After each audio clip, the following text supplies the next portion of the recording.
Welcome to தியாஸ் world. இப்போ நம்ம பூரி கிழங்கு 2 பண்ண போகிறோம், ஹோட்டல் ஸ்டைல் மாதிரி. அதுக்கு தேவை உருளைக்கிழங்கு வேக வச்சுக்கணும். சைடில் பூரிக்கு மாவு கலந்து வச்சுக்கலாம்.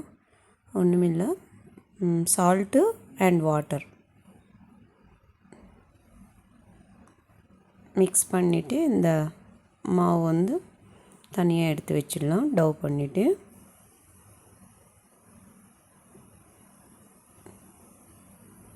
பார்த்தீங்களா, இந்த மாதிரி ஸ்மூத்தாக. இப்போ பொட்டோட்டோ எடுத்தாச்சு.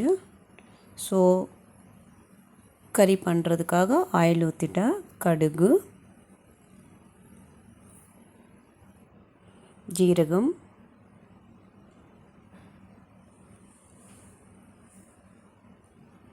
ட்ரை சில்லி,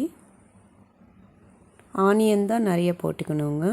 கறிவேப்பிலை, ஆனியன்,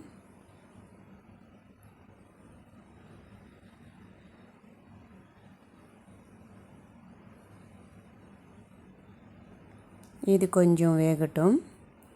அதுக்குள்ளே பொட்டோட்டோ எடுத்துடலாம். தோல் எடுத்து போடணும். மஞ்சள்,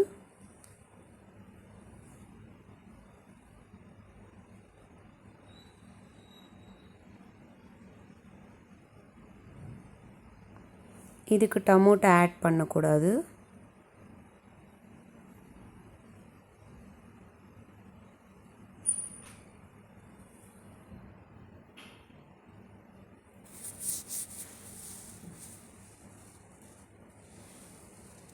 பொட்டோட்டோ, சில்லி, அதாவது பச்சை மிளகா ரெண்டுமே போட்டுட்டா. பொட்டோட்டோ ஸ்மாஷ் பண்ணிட்டா, சில்லி கட் பண்ணி போட்டுட்டா.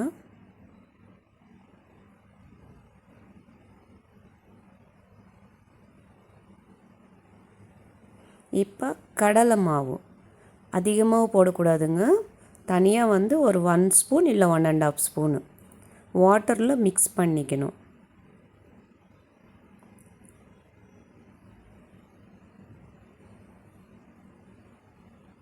சால்ட்,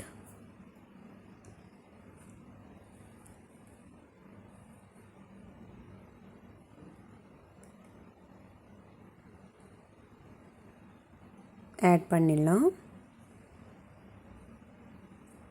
இது நம்ம மசாலா தோசைக்கு வேணால் இது கொஞ்சம் திக்காக பண்ணணும், ட்ரை மாதிரி. பூரிக்கு வேணும்னா கொஞ்சம் லூஸாக இருக்கணும். இதுதான் மசாலா. இது மசாலா தோசைக்கு வைக்கிறது இதே தான், பட் அது ட்ரையாக இருக்கும்.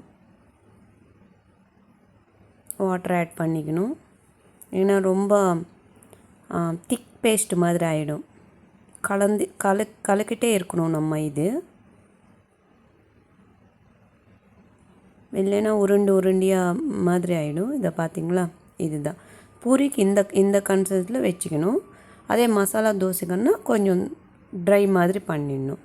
அவ்வளோதான். ஸோ இப்போ நம்ம நெக்ஸ்ட்டு பூரி பொரிச்சிட்டு இருக்கிறோம்.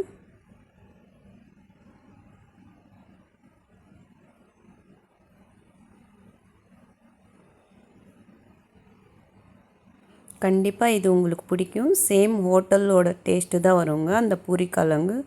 ப்ளீஸ் நீங்களும் இதே மாதிரி பண்ணிவிட்டு சாப்பிட்டு கமெண்ட்ஸ் சொல்லுங்கள். Please like and share, subscribe my channel. Thank you.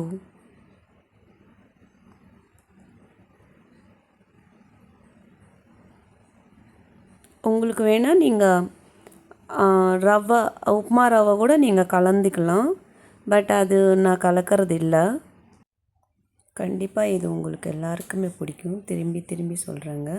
நீங்கள் ஹோட்டலில் போய் இந்த மாதிரி பூரி கிழங்கு நம்ம வீட்டில் வரலையே அப்படின்னு நீங்கள் ஃபீலே பண்ண வேண்டாம். ரொம்ப சிம்பிளான கறிங்க இது. நம்மளே பண்ணிக்கலாம் வீட்டில்.